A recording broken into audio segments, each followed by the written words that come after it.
Assalamualaikum warahmatullahi wabarakatuh. Kami dari kelompok 4 ingin mempresentasikan yang berjudul Moral Hazard dan Keputusan Beretika dalam Islam.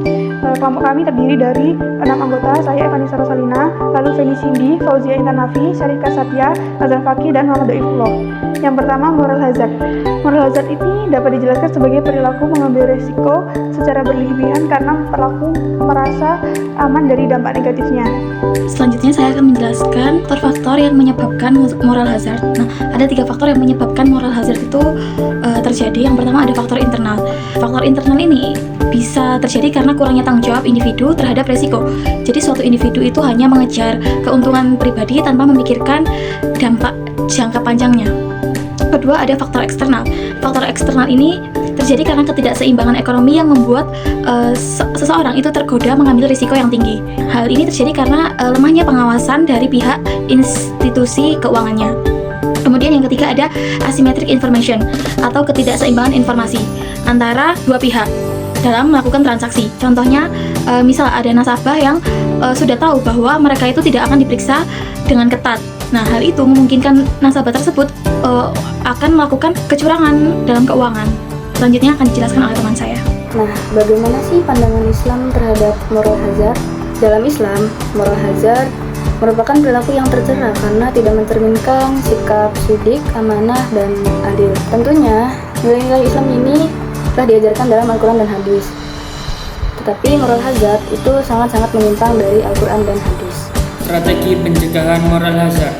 Yang pertama yaitu pendidikan nasabah. 2. Pengawasan ketat. Institusi keuangan syariah harus memperketat pengawasan terhadap aktivitas nasabah dan memantau penggunaan dana. Saya akan melanjutkan presentasi teman saya, yaitu tentang strategi pencegahan moral hazard. Yang pertama, penggunaan jaminan kolateral.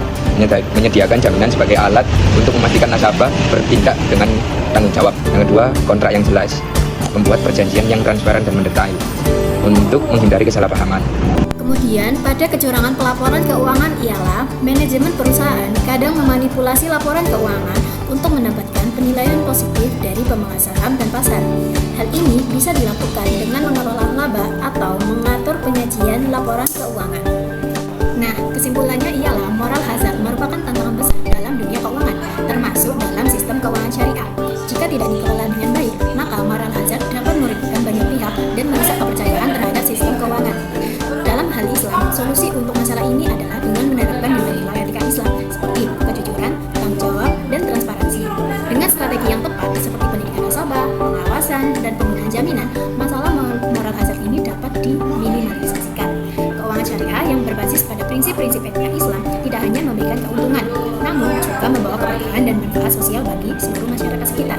Sekian penjelasan kami tentang moral hazard dan keputusan beretika dalam Islam. Kurang lebihnya mohon maaf. Wassalamualaikum warahmatullahi wabarakatuh.